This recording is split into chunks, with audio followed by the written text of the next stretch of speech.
अभी मैं प्रोफेसर सदाशिव द्विवेदी जी को ही आमंत्रित करता हूं, वो अपना जो चेयरपर्सन भाषण करें, professor Sadashiv Dwivedi ji.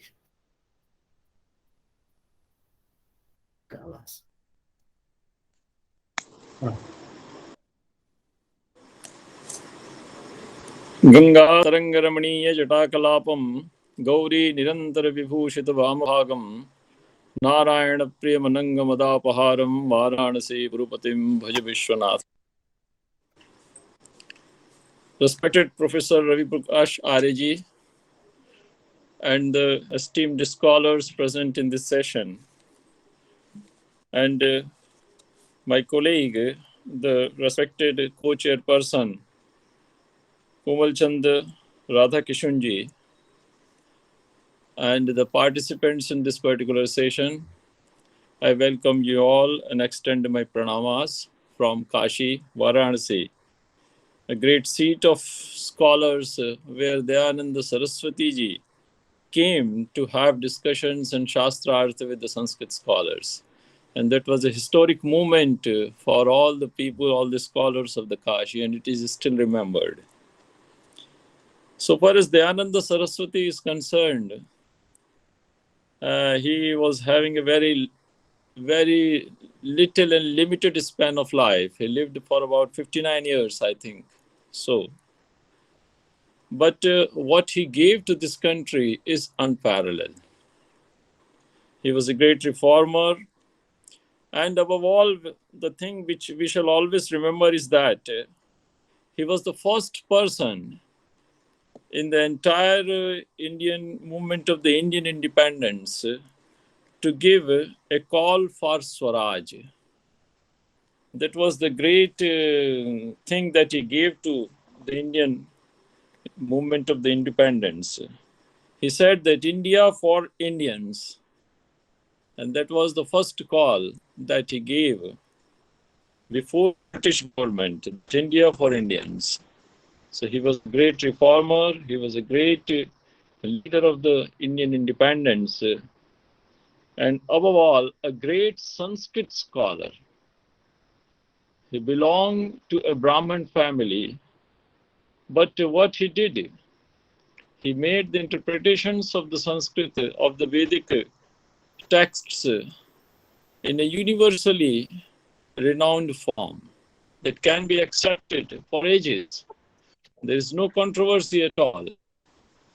And that was a great challenge for him, because there were about 16 scholars, interpreters of the Vedic texts before him. And accepting that challenge, even after having 16 traditions or 16 scholars of the Vedic interpretations, Vedic interpreters, he decided to make a fresh interpretation of the Vedic texts. And those interpretations are still widely read all over the world and are universally accepted. This is the thing that we still remember. So far as the life of Dayananda Saraswati ji is concerned, we shall always read his life history. He went all around India in search of the truth. And ultimately he reached Mathura and found his guru, Virzananda ji. So Virzananda ji asked him to move to the Vedas and try to derive the truth from there. And that was the turning point in his life. And then he went towards the Vedas and studied and went and made a fresh interpretation. And it is widely acclaimed, it is widely accepted, widely read, and there are a number of universities within India and even outside the India. And Professor Ravi Prakash Areji mentioned those places where the Dayananda Saraswati chair and they studied on the text of Dayananda Saraswati are being done.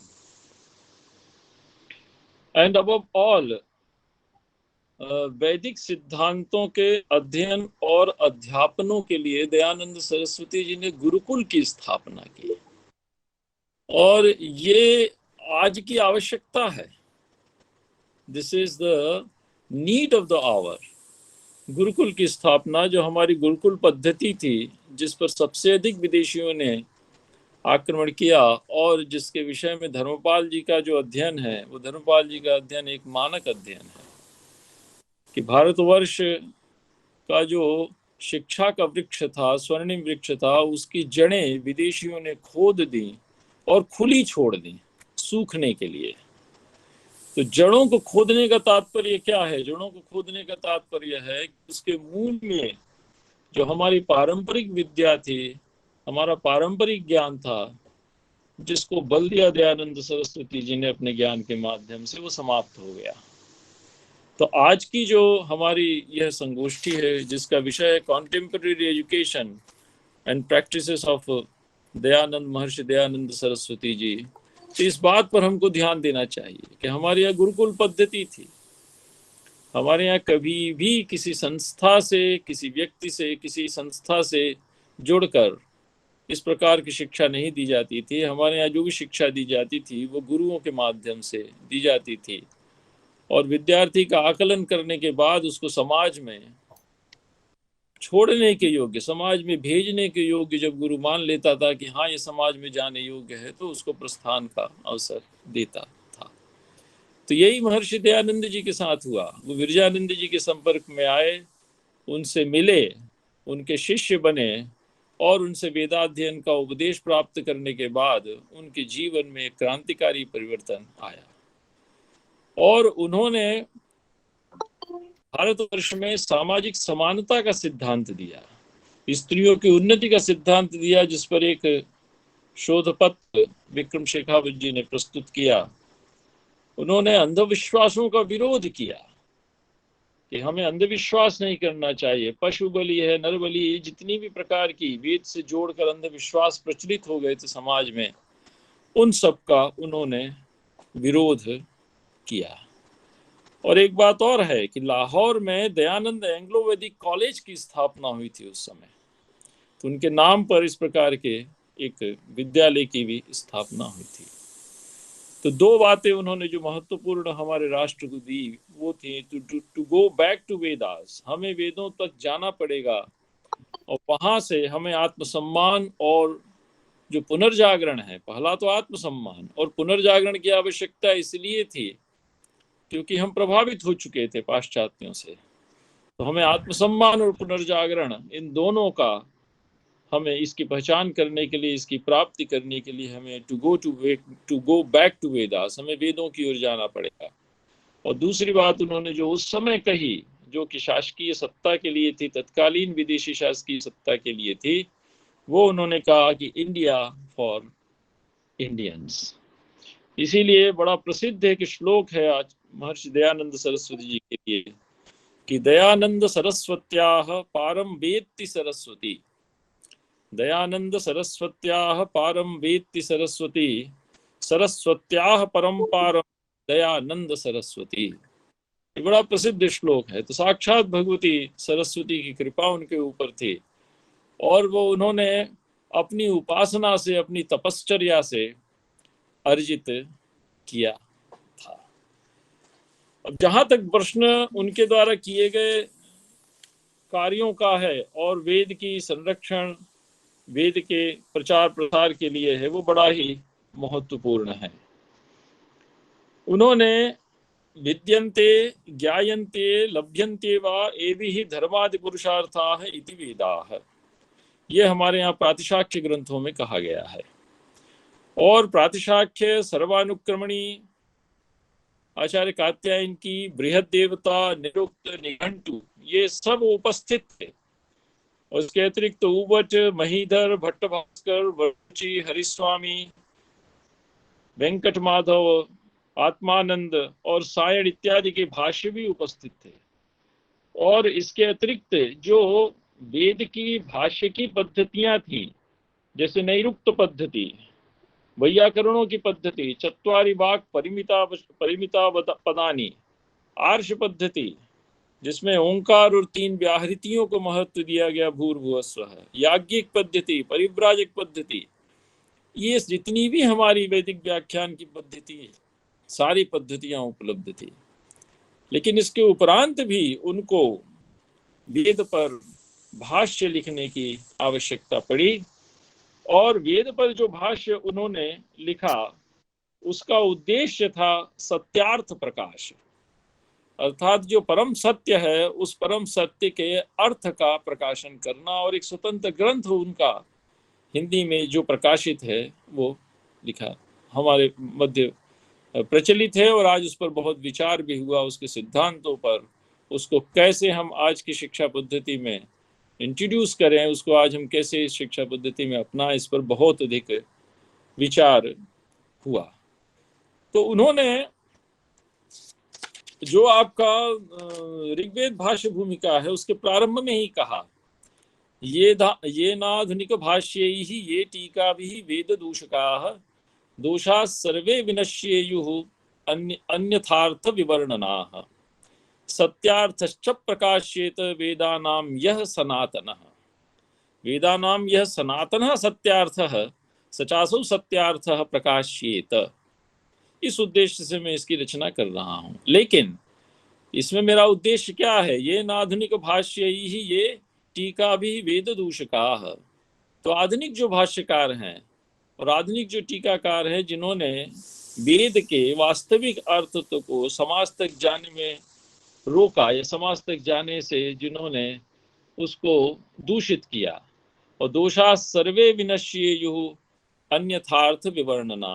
अन्यथार्थ विवर्णना का अर्थ है कि जो वास्तविक अर्थ है वहां पर ऋषि मंत्र देवता इत्यादि के आधार पर जो अर्थ है वहां पर, या जो प्रकरण से लब्ध अर्थ है, और जो हमारे व्याकरण महाभाष्य इत्यादि से समर्थित अर्थ, इन सबको देखा उन्होंने। ऐसा नहीं है कि किसी भी शास्त्रीय विधि के विरोध में थे दयानंद जी। दयानंद जी ने व्याकरण इत्यादि जितनी भी निरुक्त इत्यादि से जुड़ी हुई जो भी पद्धतियां थी उन सबको देखा और उसके आगे का कार्य किया उन्होंने। क्यों? क्योंकि उन्होंने केवल वेद को ही नहीं देखा, वेद से जुड़े हुए जितने भी प्रातिशाख्य इत्यादि ग्रंथ थे उन सब ग्रंथों को पढ़ा, और पढ़ने के बाद फिर उसके भाष्य में प्रवृत्त हुए। तो वेद का जो वास्तविक अर्थ है, उन शब्दों का जो वास्तविक अर्थ है, जो समाज तक पहुंचना चाहिए और समाज उसकी ओर अनुप्रेरित होकर उसके प्रति श्रद्धा भाव से प्रवृत्त हो, ये उनका बहुत बड़ा एक अवदान था। इसके बाद वो कहते हैं आर्याणाम मुन ऋषीणाम या व्याख्या रीति सनातनी। तो मुनियों की और ऋषियों की जो सनातनी व्याख्या रीति ही है, ताम समाश्रित्य मंत्रार्थाः विधास्यन्ते तु नान्यथा। इस प्रतिज्ञा पर ध्यान दीजिए आप। तो ताम रीतिम समाश्रित्य, या रीति ही सनातनी वर्तते, अस्माकीना वर्तते, प्राचीना मुनीनां ऋषीणां च ताम रीतिम समाश्रित्य अत्र मंत्रार्थाः विधास्यन्ते। हम यहाँ पर मंत्रों का अर्थ करने जा रहे हैं, न तु नान्यथा, अन्यथा अन्य प्रकारेण अस्माभिः मंत्रार्थाः न विधास्यन्ते। हम किसी दुराग्रह से प्रेरित होकर या किसी अव्युत्पत्ति से प्रेरित होकर इन मंत्रों का कार्य नहीं करेंगे। हमारे जो भी वचन हैं वो सारे के सारे वचन हमारे प्रामाणिक होंगे। इन बातों को देखकर महर्षि दयानंद ने ऋग्वेद पर भाष्य लिखा, और वह भाष्य हमारे हिसाब से शास्त्रीय भाष्य है, उसका अनुपालन करना चाहिए। उसको उनकी सामाजिक सुधार की जो उपाय थे या सामाजिक समरसता के उपाय थे, उन उपायों से जोड़कर उसको नहीं देखना चाहिए। उसमें उनकी जो विद्वत्ता है, उन्होंने जो एक विद्वत्तापूर्ण भाष्य लिखा, उस पर हमें विचार करना चाहिए। इतिहास पुराणाभ्याम वेदम समुपबृंहयेत, ये बड़ा प्रसिद्ध वचन है। लेकिन जहां तक पुराणों का प्रश्न है, पुराणों से सहमत नहीं थे आपके महर्षि दयानंद जी।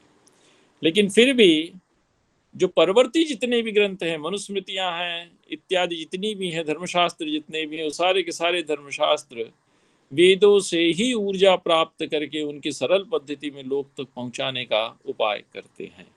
और यही कार्य महर्षि दयानंद जी ने अपने भाष्य के माध्यम से किया। उन्होंने एक देवता माना, और परंपरा की दृष्टि से आप देखें तो वेद को एक शब्दराशि माना गया है। 4 वेदों की परिकल्पना पहले नहीं थी, लेकिन महर्षि दयानंद जी ने इसका जो एटर्नल डिवीजन था, उस एटर्नल डिवीजन को 4 distinct subjects, on the basis of 4 distinct subject, he tried to logically interpret it। उसका एक तार्किक समाधान उन्होंने प्रस्तुत किया।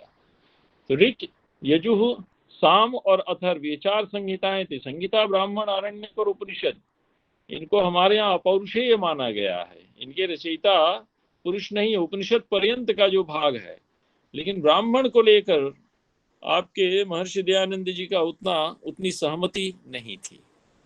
तो इष्ट प्राप्ति अनिष्ट परिहारयोः अलौकिकम् उपायं यो वेदयति सो वेदः, उसह वेदः, उसको वेद कहते हैं। तो इष्ट प्राप्ति और अनिष्ट के परिहार का जो अलौकिक उपाय है, अलौकिक उपाय का अर्थ है कि लौकिक उपाय उसकी प्राप्ति में साधन नहीं बनते। तो इन सब सिद्धांतों को उन्होंने ध्यान में रखकर वेद का निर्वचन किया। उन्होंने कहा कि ज्ञान, कर्म, उपासना और विज्ञान।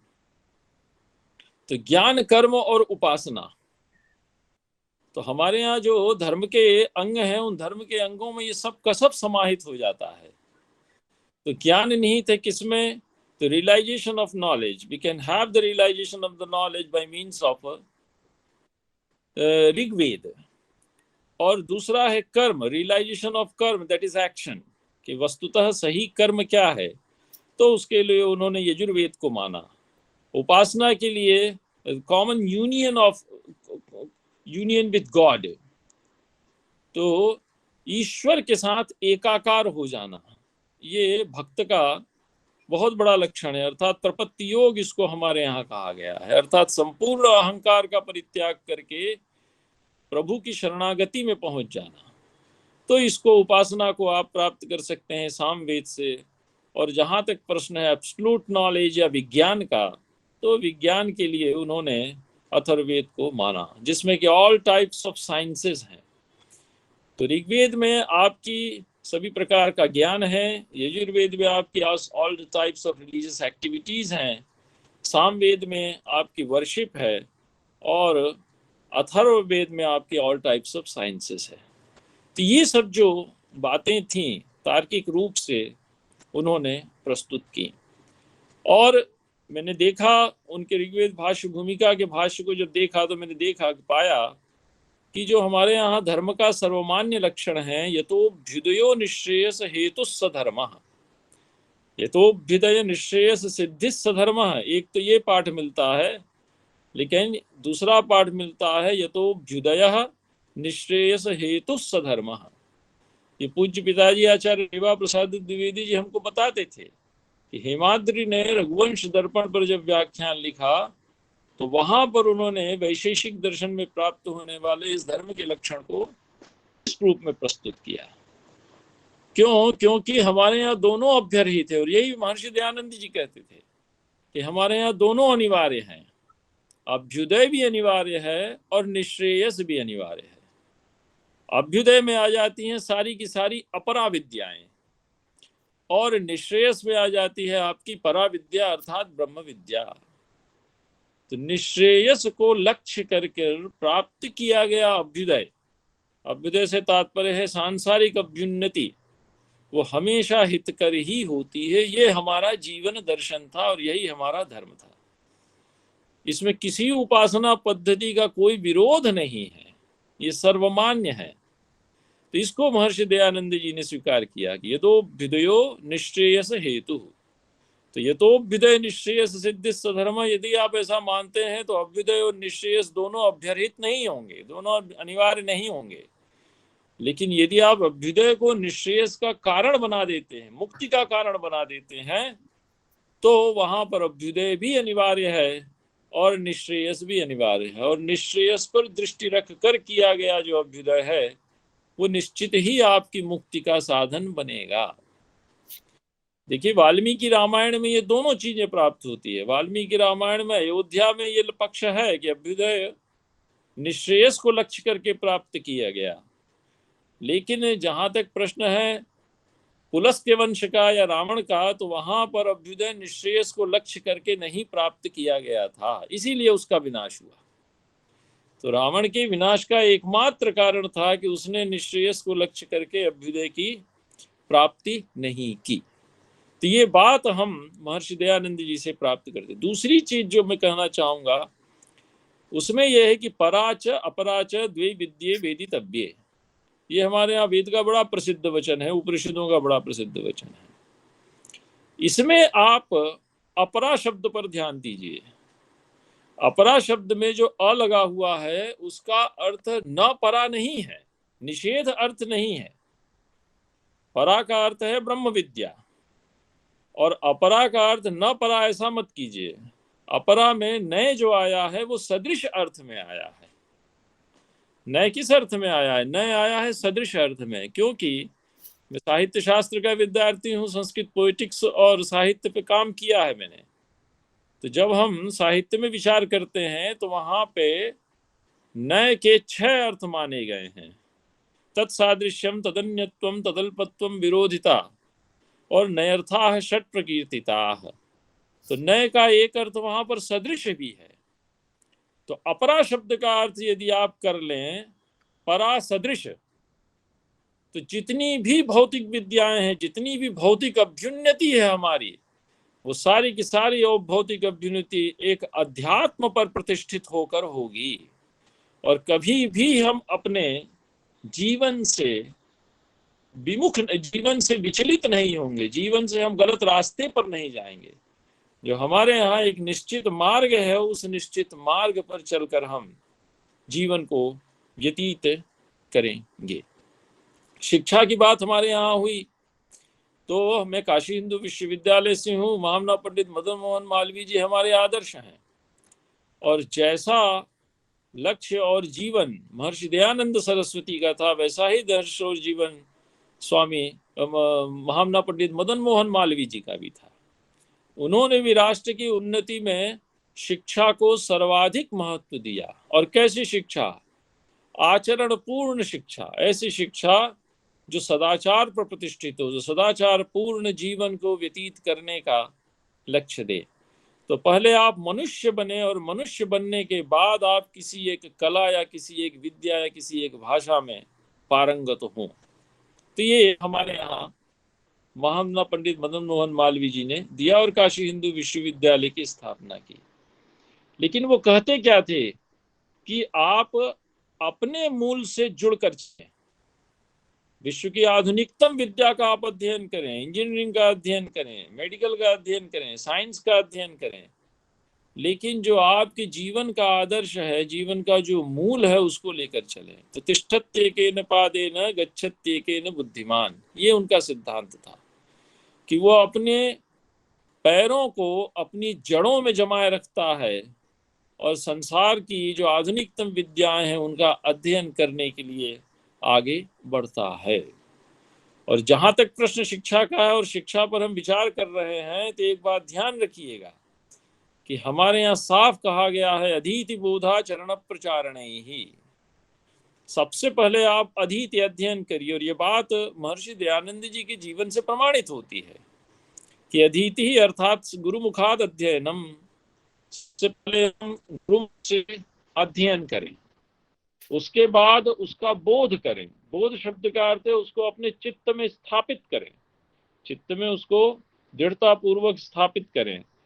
फिर उसके बाद जब हम उसको व्यवहार में ले आते हैं, आचरण में ले आते हैं, तब हमको उसकी शिक्षा देने का अधिकार प्राप्त होता है। तो जब तक हम अधीत विद्या को आचरण में नहीं लाते, तब तक हम उसके एक शिक्षक नहीं बन सकते, उसका प्रचार करने का अधिकार हमको नहीं मिल सकता। ये 4 अवस्थाएं हैं हमारे यहाँ शिक्षा की, अधीति, बोध, आचरण और प्रचार। ये बात आप दयानंद सरस्वती जी के जीवन से स्पष्ट परिलक्षित कर सकते हैं। अधीति बोधाचरण प्रचारणे ही दशाश्च तस्य प्रणयन उपाधि भी। ये हमारे यहाँ नैषधीय चरित में ये पद्य हमारे यहाँ प्राप्त होता है। और जहां तक प्रश्न वेद के व्याख्यान का है, तो वेद के व्याख्यान में तस्माद् यज्ञात् सर्वहुतः ऋचः सामानि जज्ञिरे छन्दांसि जज्ञिरे तस्माद् यजुः तस्माद् अजायत। जब इस मंत्र पर हम विचार करते हैं और ये संपूर्ण वेद राशि के आविर्भाव का इसमें लक्ष्य करके इस मंत्र की रचना ऋषि करते हैं, तो यहाँ पर स्वामी दयानंद सरस्वती जी ने क्या किया कि उन्होंने एक साइंटिफिक मेथड ऑफ इंटरप्रिटेशन को अप्लाई किया, कि Swami Dayanand employed the scientific method of interpretation based on the Nairukta school of Vyakarana throughout his Vaidik bhashya. तो नैरुक्त स्कूल जो था व्याकरण का, इसलिए कभी कभी विद्वानों के साथ चर्चा होती है काशी में, तो वो दयानंद सरस्वती जी के लिए कुछ विपरीत बात कहते हैं, लेकिन कुछ विद्वान ऐसे भी हैं जो बड़े ही समर्थन के शब्द भी कहते हैं कि नहीं। तो जब आप अध्ययन करेंगे तो आप उसकी वास्तविकता से परिचित होंगे। तो जब उन्होंने नैरुक्त स्कूल ऑफ इंटरप्रिटेशन को अप्लाई किया और एक साइंटिफिक मेथड प्रस्तुत किया वेद भाष्य का, तो इसमें हमारा कहीं विरोध नहीं घटित होता। और जो दोषपूर्ण व्याख्यान किए गए थे पाश्चात्यों के द्वारा या भारतीय परंपरा में भी जो अंधानुकरण किया गया था या अंधविश्वास के आधार पर किया गया था व्याख्यान, उसका उन्होंने खंडन किया। तो यहाँ पर जो विदेशी विद्वान हैं उन्होंने इसके लॉजिकल इंटरप्रिटेशन पर ध्यान नहीं दिया, और वो क्या कहते हैं कि मैकडॉनल्ड इसका एक यज्ञ का अर्थ करते हैं सैक्रिफाइस, और from that sacrifice completely offered. तो फ्रॉम दैट सैक्रिफाइस, सैक्रिफाइस शब्द का उन्होंने, सैक्रिफाइस शब्द जो उनकी भाषा में था एक सीमित अर्थ को देने वाला, उसको वहां उन्होंने रख दिया। आगे जब ग्रिफिथ आते हैं तो उन्होंने थोड़ा इसमें परिष्कार किया और कहते हैं कि from that great general sacrifice, लेकिन सैक्रिफाइस को उन्होंने भी नहीं छोड़ा। तो सैक्रिफाइस शब्द एक विवादित शब्द है जिसको यदि आप के अर्थ में लेते हैं तो, लेकिन इसको जब हम आगे बढ़ते हैं तो निरुक्त में हम देखते हैं तो वहां पर यज्ञात शब्द का अर्थ किया है यजनीयात, और सर्वहुता का अर्थ किया है सर्वैहि हूयमानात, सभी के द्वारा स्तूयमान, और यजनीयात। तो अंग्रेजी में यदि हम इस देखते हैं तो इसका अर्थ होगा from that adorable and universally involved God, अर्थात जो उपास्य देवता है जो सृष्टि के प्रत्येक कण में विराजमान, उस उपास्य देवता की ओर यहाँ पर ऋषि ने संकेत किया है।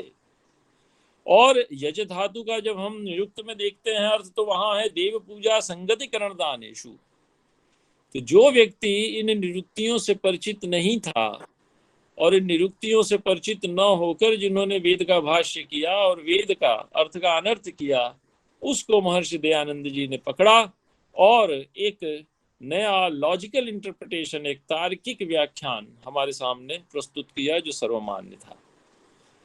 और मनुस्मृति में यदि हम जाते हैं तो वहां भी यही बात मिलती है, दुदोह यज्ञ सिद्ध्यर्थम ऋग यजुः साम लक्षणम। उस परम सत्ता से हमने ऋग यजुः साम लक्षणम यज्ञ सिद्ध्यर्थम दुदोह, उस ज्ञान को हमने परम सत्ता से प्राप्त किया।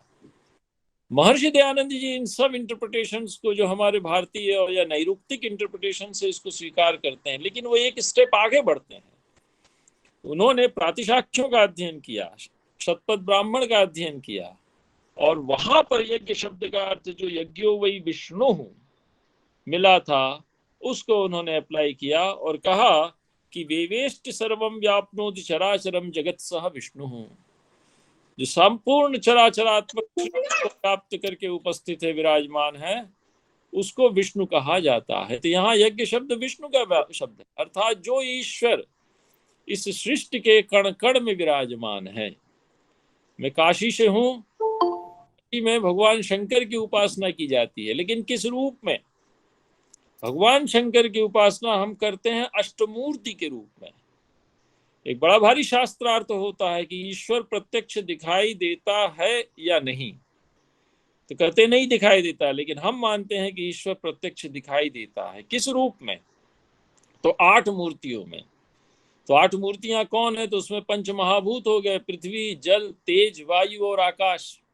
इनमें से किसी एक को भी यदि हटा दें तो सृष्टि का अस्तित्व समाप्त हो जाएगा। और 2 हैं ज्योतियां, एक है सूर्य है और एक है चंद्रमा, जो हमारे काल के नियामक हैं। तो 5 और 2 7, और चौथी 8वां है आपका चैतन्य, आत्मा। और वेदांत में यदि आप जाएंगे तो वेदांत में चैतन्य के स्तर पर किसी का भी कोई विभेद नहीं किया गया है।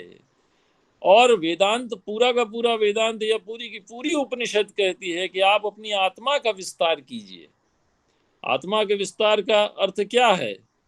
कि आप स्वयं को अन्य में देखिए या अन्य में स्वयं को देखिए।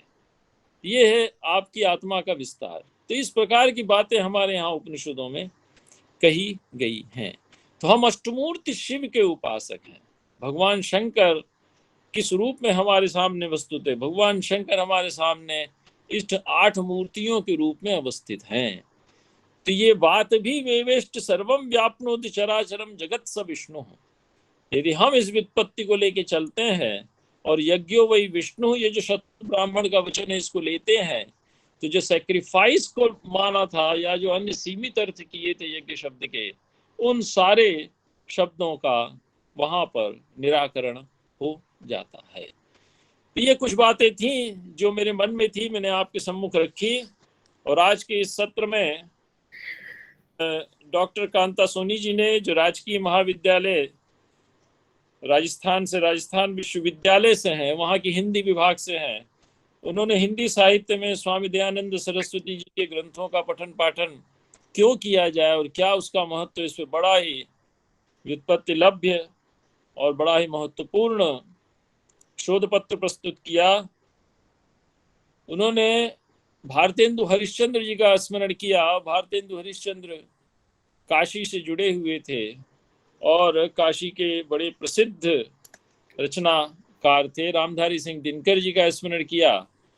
और रामधारी सिंह दिनकर जी की जो बात आपने सम्मुख रखी कि पवित्रवादी प्रचार, वेद का पवित्रतावादी प्रचार, अर्थात किस रूप में स्त्री को एक पवित्र रूप में हमारे यहाँ प्रस्तुत किया गया है। देखिए, शक्ति की उपासना, शक्ति की उपासना का अर्थ ये नहीं है कि हम भगवती की प्रतिमा लगा लें और उसके सामने गाना बजाना करें, वो भी एक प्रकार है हमारी अभिव्यक्ति का। लेकिन शक्ति की उपासना का तात्पर्य है अपने सामर्थ्य की वृद्धि। और सामर्थ्य कहाँ प्रतिष्ठित है? सामर्थ्य प्रतिष्ठित है आपकी पंच ज्ञानेन्द्रियों, पंच कर्मेंद्रियों और मन, बुद्धि और अहंकार में। यही आपकी शक्ति है। तो जिन उपायों से पंच ज्ञानेन्द्रियों, पंच कर्मेंद्रियों और मन, बुद्धि, अहंकार का सामर्थ्य बढ़े, उन उपायों को किया जाना, उन सदाचार पूर्ण जीवन पद्धति को अपनाना ही हमारे यहाँ वस्तुतः शक्ति की उपासना मानी जाती है। ये हमारे यहाँ शक्ति की उपासना का लक्ष्य है। तो इसको आप ध्यान में रखिए। तो इन सब बातों को आपने प्रस्तुत करा, बड़ा ही व्युत्पत्ति लभ्य आपका शोध पत्र था। मैं आपको साधुवाद देता हूँ, बधाई देता हूँ। और विक्रम शेखावत जी ने, जो महर्षि दयानंद विश्वविद्यालय के स्नातकोत्तर विभाग के विद्यार्थी हैं, उन्होंने सत्यार्थ प्रकाश को आधुनिक शिक्षा में कैसे लाया जाए और उसके किन किन अंशों का अध्ययन अध्यापन किया जाए, तो शिक्षा, स्त्री शिक्षा, ब्रह्मचर्य इत्यादि की दृष्टि से आपने इसको प्रस्तुत किया। देखिए, जहां तक शिक्षा का प्रश्न है, मैं ये कहना चाहूंगा कि आप सब कुछ पढ़ाइए, लेकिन जो शिक्षावल्ली है हमारी तैत्तिरीय उपनिषद की, उसको केवल एक रिचुअल मत बनाइए। हमारे यहाँ दीक्षांत तो होता है, उसमें जो चांसलर या वाइस चांसलर जो खड़े होते हैं, वो खड़े होकर उसका पाठ कर देते हैं। विद्यार्थी बोल रहा है कि नहीं बोल रहा है, कोई ध्यान नहीं देता। और कहीं कहीं तो केवल इसका ट्रांसलेशन पढ़ा जाता है, और कहीं हिंदी ट्रांसलेशन, और कहीं तो अंग्रेजी ट्रांसलेशन पढ़ा जाता है। कोई ये नहीं समझता कि हमें इसका मूल संस्कृत पढ़ना चाहिए, उसके पीछे छपी हुई भावना क्या है उसको पढ़ना चाहिए। तो हमारे यहाँ वेद मनुच्य आचार्यो अंते वासिल मनुषास्ति, सबसे पहला वचन है सत्यम वद।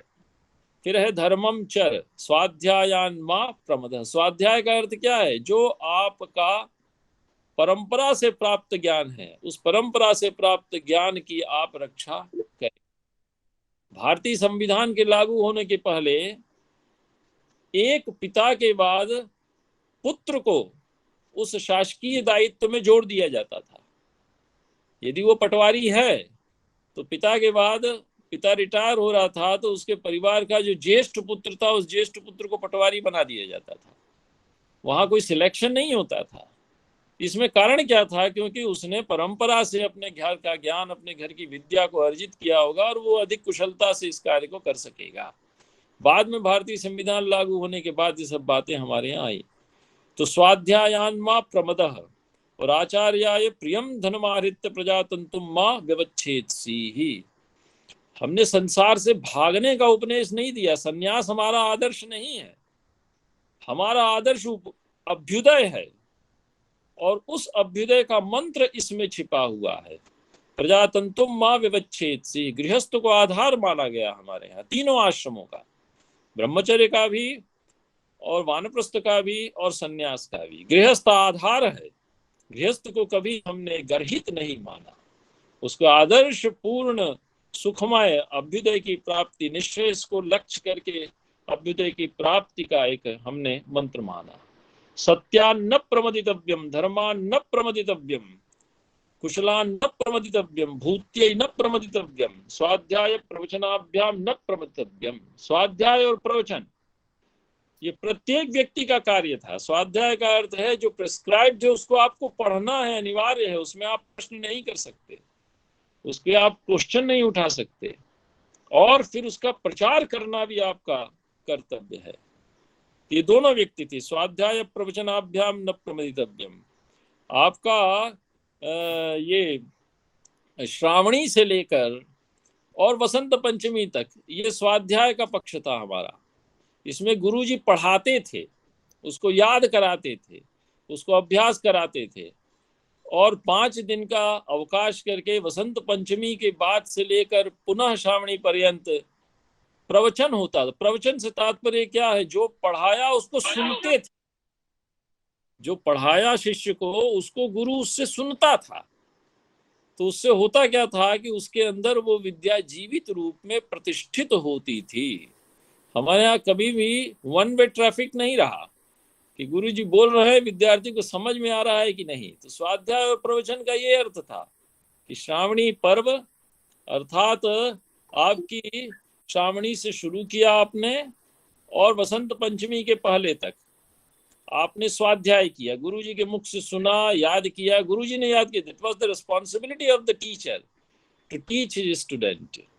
और फिर उसके बाद it was the responsibility of the teacher that how much he has grasped, उसने कितना पढ़ा, and how much he can interpret it for the welfare of the society.